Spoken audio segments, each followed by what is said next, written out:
चालू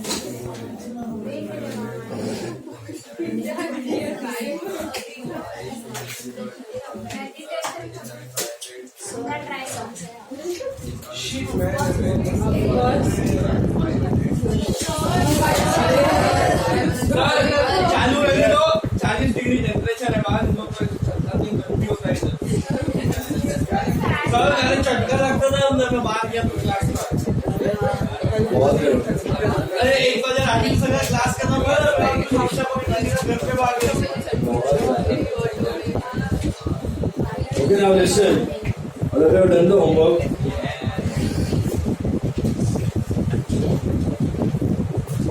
Take out the homework, sir. Mark it 5 times.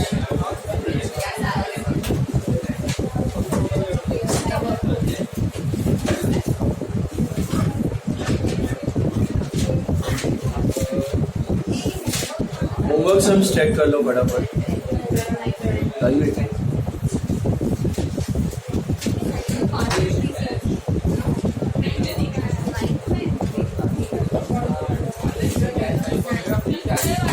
Hello. First sum in the books of Sanjay. मिला? संजय के books में first entry again देखो उधर दिया था इमीडिएटली कैश आया है, so better it is if you pass partly cash partly credit वाला entry first. So entry will be cash discount going to sales. Cash discount going to sales. Cash will be 12,500, discount will be 1,000, going will be 27, to sales will be 40,500. Cash discount going to sales. Okay? क्यों? क्योंकि immediately cash दे दिया है, तो पहले करने का cash discount Govind to sales, फिर करने का बीआर टू गोविंद एक्स नहीं था ना, तो BR to Govind will be 27,000. समझ में आया? अलग अलग रीजन गोविंद टू सेल्स, फिर cash BR discount to Govind, and also it is fine. या बेटर इट इज पहले cash discount Govind to sales और फिर BR to Govind. Okay, then you have endorsed the bill, but it was with discount in full settlement. याद है ना pulling वाला example किया था, same example. Okay, so Adesh to BR to discount receipt. Entry is Adesh to BR to discount receipt. Adesh to BR to discount receipt. Amount is 27,500, 27,500. Adesh to BR to discount receipt. फिर आएगा dishonour entry, वो discount भी क्या हो जाएगा उल्टा. सो Govind discount receive to आदेश, गोविंद में 27,450, discount receive 500, आदेश में 27,950. क्यों ऐसे? 450 का क्या इंकर हो गया है? Loading charge. तो Govind discount receive to Adesh 27,450, 500 and 27,950. फिर cash to Govind that is 5,700. How come 5,700? It is 5250 plus 450. 5250 is your part payment and 450 is your noting charges. बराबर है? Then Govind to interest it is 1,500. Govind to interest it is 1,500, and then BR to Govind it is 23,250. BR to Govind it is 23,250. Then Adesh to cash, वो जो settlement entry है creditor का, आदेश to cash that is 27,950. 27,950, and then last में it is Govind to bills receivable, dishonor हुआ है. Govind to bills receivable 23,250. उसके बाद खत्म. आदेश to cash 27,950, क्योंकि 27,500 पहले का देना था और 450 noting charge. Last entry is Govind to BR. Can you see that? So this problem is ending I think on dishonor. मैं कल बोल रहा था ना जो प्रॉब्लम, इस problem is ending on is on. इधर ही खत्म. ये वाला लेजर टैली नहीं हो, बैलेंस आएगा 23. नेक्स्ट वाला भी देखते हैं. उदय टू सेल शंकर के बुक्स में इंसॉल्वेंसी था कि नहीं? कुछ दिया ही नहीं, आधे पे सब खाली बिट डिसऑनर्ड ऐसा दिया है ना, और कुछ है आगे डिसऑनर पे. Is it clear? जाने के लिए पैसा नहीं, मेरे को इतना स्टोरी मालूम है। नाउ नेक्स्ट वन, शंकर वाले बुक में उदय टू सेल्स 31,500 मिला। Then cash BR to Uday 1,500, 30,000 and 31,500। Aryan भाई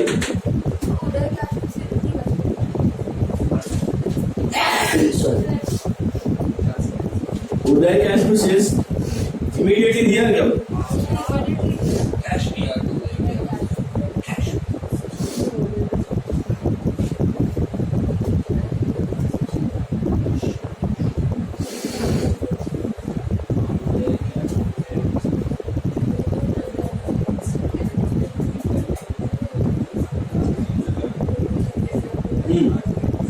तो बराबर है। उदय कैश टू सेल्स और फिर BR to Uday cash to sales will be 30,000, 1,500 and 31,500, and BR to Uday will be 30,000. That is better. Okay. Then Uday to BR is again 30,000. Is on a. Then Uday to interest is 900. Cash है ही नहीं, so BR to Uday is 30,900. बस BR to Uday is 30,900. बस ये वाला tally होगा। Accepted है तो tally होता है, क्योंकि डेटर हट गया ना। BR is your asset. मिला? समझा? एक्सेप्टेड है तो BR is your asset. Next हम सागर के बुक्स में 21 नवंबर को एंट्री होगी। BR टू प्रसाद 21,000 मिला। BR to Prasad 21,000. Then bank discounting charges to BR 20,580, 420 and 21,000 मिला। Then 24 February Prasad to bank 21,000 मिला। Then 24 February again Prasad to interest 750. Then again 24 February BR to Prasad 21 750. Then 24 February BFC to BR 21 750. 21 750. इसको उसने नया bill भी वापस BFC को भेजा। And the last में ऑनर हो रहा है तो 27 मार्च bank charges to BFC 21,500, 250 and 21,750. 21,500, 250 and 21,750. This is clear? Any doubt in the homework sir? वापस गए सर, 2 दिन पहले फ्रैक्चर नहीं था, वापस आ गया। कल तो नहीं था।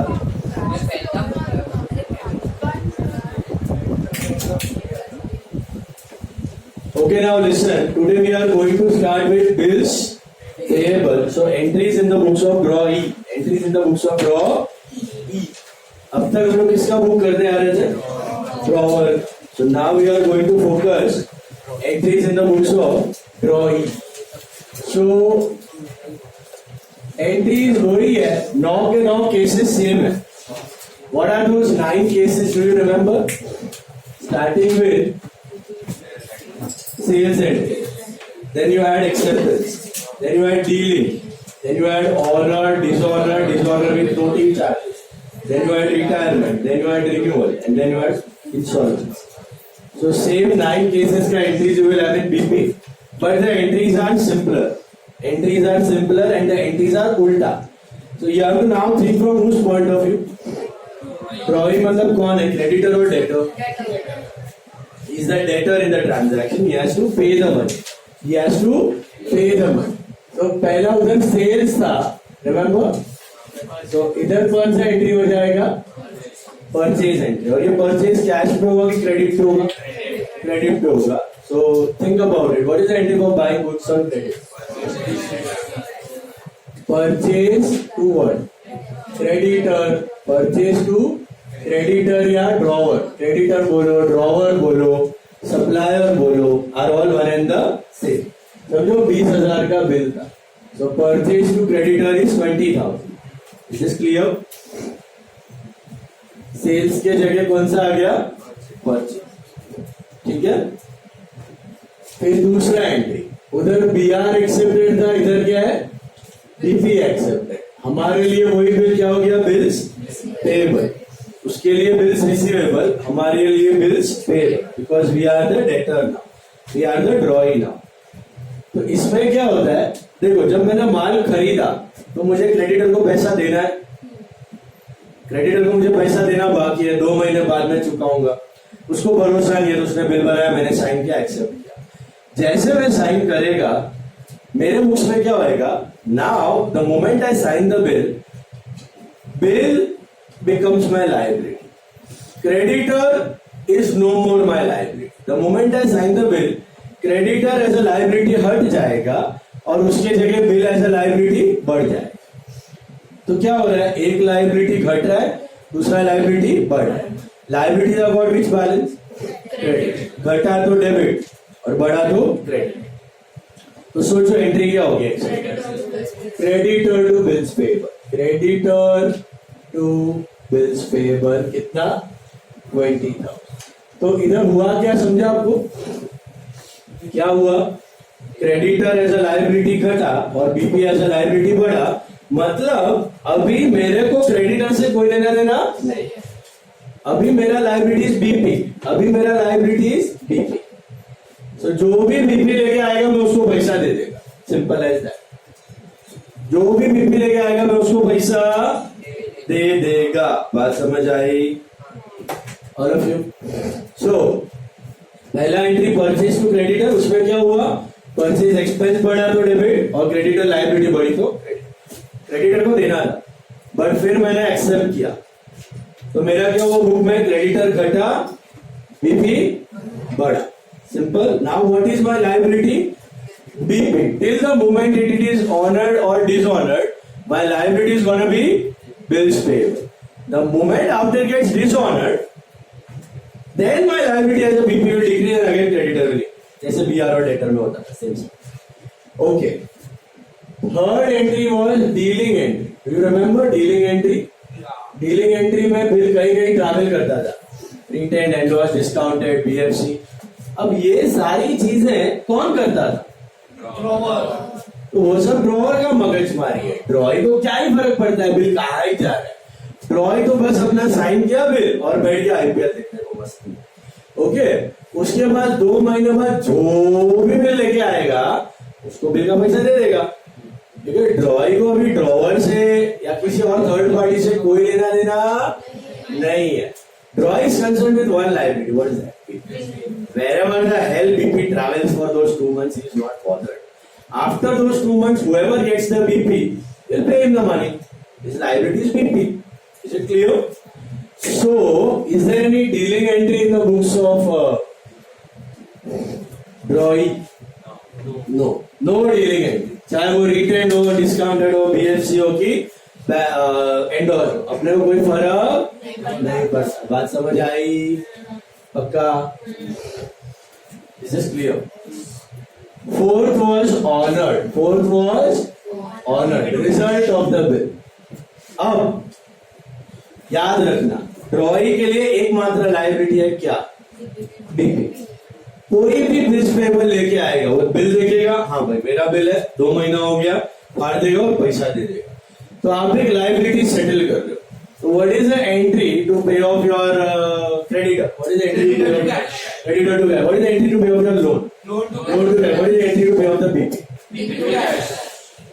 Honor की entry is very simple, BP to cash. Sir एक ही एंट्री है, हाँ भैया एक ही एंट्री है। सर अगर BFC का बिल ऑनर हुआ तो भी यही है। सर अगर डिस्काउंटेड बिल ऑनर हुआ तो भी यही एंट्री। सर एंडोर्स का चार्जेस तो ड्रॉवर पे कर रहा है, इसको क्या ही फर्क पड़ता है। इसके घर पे बैंक है तो बिल देख के पैसा दे देगा, इसके घर पे ड्रॉवर है बिल देख के पैसा दे देगा, इसके घर पे BFC वाला है बिल देख के पैसा दे, इसके घर पे क्रेडिटर है बिल देख के पैसा दे। उसको थर्ड पार्टी के साथ कोई लेना देना है ही नहीं। इसके बुक में एक ही लायबिलिटी है, बिल्स पेएबल। देखेगा, पढ़ेगा, पैसा देगा, खत्म। Is this clear? So bills payable to cash, that is the only honour entry. वो 4 अलग अलग केसेस ध्यान रखने की जरूरत नहीं है। That's why I told you this becomes थोड़ा easier as compared to drawer bank. फिर आते हैं डिसऑनर पे। डिसऑनर पे अब समझना है डिसऑनर। डिसऑनर के वक्त मैंने वहां पर भी बताया था, एक शॉर्टकट था। क्या करते थे हम लोग, एक्सेप्टेड और डीलिंग एंट्री को जोड़ते थे और उल्टा करते थे। इधर भी वही करना है, ये तो नहीं है तो ये क्या हो जाएगा BP2 ड्रॉवर। इसका मतलब कोई बता सकता है? सर मतलब बेस के बाद लायबिलिटी हट गया, अभी ड्रॉवर हम लोग का लायबिलिटी है। मैं आपको बताया था ना, जैसे एक्सेप्ट किया तभी ड्रॉवर घटा, बीपी बढ़ा।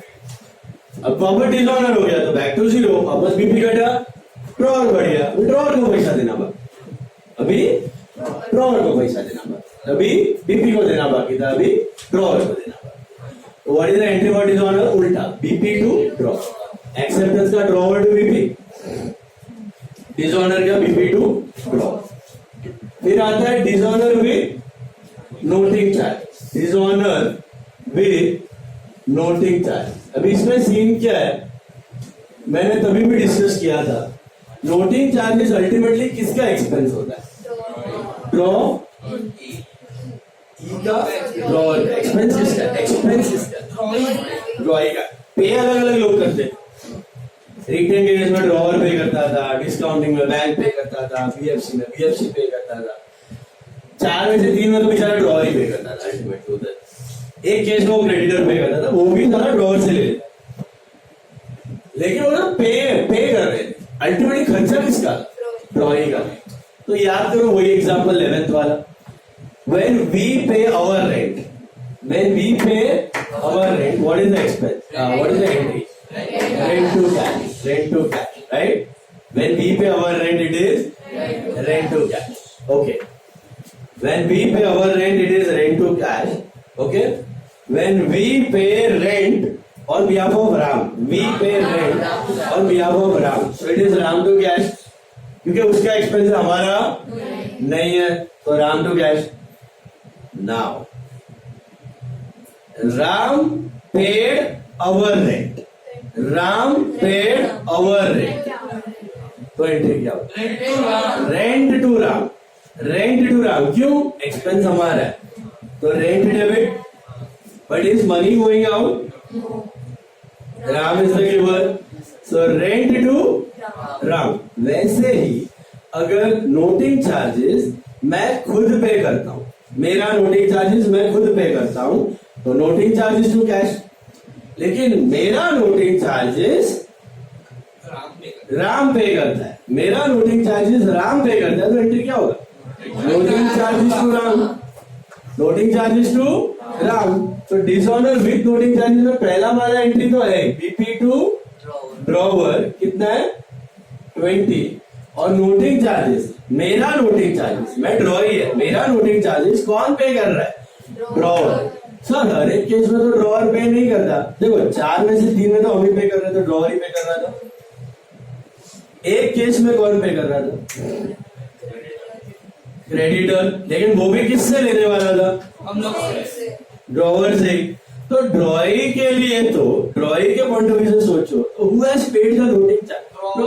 हम लोग को पता ही नहीं क्रेडिटर उसका कौन है, उसका पहले कोई भी हो, लेकिन अल्टीमेटली ड्रॉवर ने तो पे ही किया उसको, तो हमारे लिए कौन दिया हुआ है पैसा?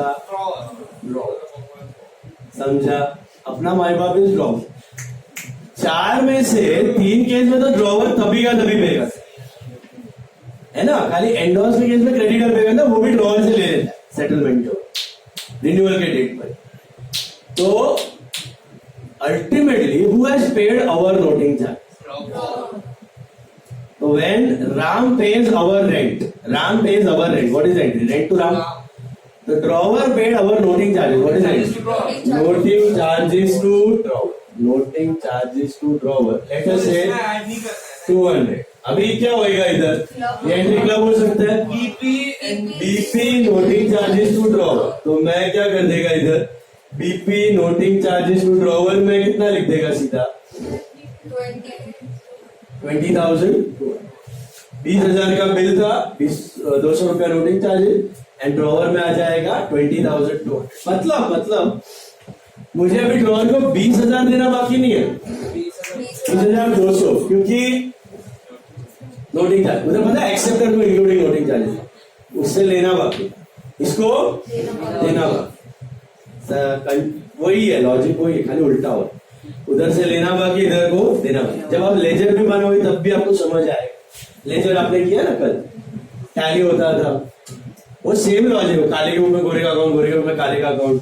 खाली क्या हो जाएगा, जो अमाउंट डेबिट में वो क्रेडिट में चला जाएगा, क्रेडिट में वो डेबिट में चला जाएगा। टैली वही अमाउंट होगा हर एक लेजर। जब इसका भी लेजर बनाएगी तो पता चलेगा। टैली इधर सेल है तो उधर परचेज है, इधर बीआर है तो उधर बीपी है, सब उल्टा हो जाएगा। लेफ्ट वाला एंट्री राइट में, राइट वाला अमाउंट, अकाउंट अलग हो जाएगा। ओके, ये वाला समझ में आया सबको? बीपी टू ड्रॉवर और नोटिंग चार्जेस टू ड्रॉवर। तो BP noting charges to drawer, मुझे ड्रॉवर को पैसा देना बाकी है, तो normal dishonour is BP to drawer, mid noting charges is BP noting charges. आज तक कभी नोटिंग चार्जेस अकाउंट ड्रॉवर के बुक में आया था? आया था? नहीं, क्यों? हमारा हमारा एक्सपेंस था ही। एक्सपेंस किसका था? तो आ गया ना, समझ में आया? अभी इसके बाद आता है रिन्यूअल। क्या आता है? रिन्यूअल तो होते हैं चार्ज। सर रिटायरमेंट भूल गए। हाँ सर, रिटायरमेंट, पहले रिटायरमेंट कर लेते हैं। रिटायरमेंट क्या होते हैं? एक ही एंट्री होती है रिटायरमेंट की। Retirement means honoured, retirement means but with discount earlier. What is the entry for honoring? जो भी बिल आती है अलाउड की नहीं, उधर अलाउड था, इधर हम जल्दी पे करेंगे, हमारा फायदा होगा, तो गेन है तो क्रेडिट होना चाहिए। तो BP to cash to discount receive या फिर रीबेट, दोनों चलेगा। तो जब बीपी 20,000 का था, टाइम से पहले दिया तो 19 दे दिया, 1,000 रुपया rebate. Is this clear? Simple है, ऑनर एंट्री है but with discount. BP to cash to rebate, BP to cash to liability घटा, कैश घटा, डिस्काउंट भी बढ़, गेन बढ़। समझा? पक्का? फिर रिन्यूअल, रिन्यूअल के कितने स्टेप्स होते हैं? 4। ध्यान से, अभी ड्रॉ ही हम लोग देखते हैं। पहला स्टेप, ओल्ड बिल कैंसल या dishonour. Old bill dishonour, entry number 5 और 6, एंट्री नंबर 5 और 6 बराबर है। What is 5? BP to drawer. What is 6? BP noting charges to drawer. Sir अगर एंडोर्स बिल डिसऑनर हुआ तो भी यही है। सर बीएफसी का बिल डिसऑनर हुआ तो भी यही है। सर रिटेन बिल डिसऑनर हुआ तो वही है। इसको कोई फर्क नहीं पड़ता है बिल कहाँ जा रहा है, इसके रूप में एक ही ऑनर एंट्री है, एक ही डिसऑनर है, एक ही डिसऑनर नोटिंग चार्जेस है, कोई फर्क नहीं पड़ता। No multiple branches, no different cases, no need to have different point of views, nothing. Is this clear? Now second part is what? Part payment. अभी पार्ट पेमेंट रिसीव करोगे कि पे करोगे? पे करेंगे हम लोग, पार्ट पेमेंट पैसा देंगे, राइट? क्यों ड्रॉवर क्योंकि बिल तो डिसऑनर हो गया है, तो now what is your liability? Drawer.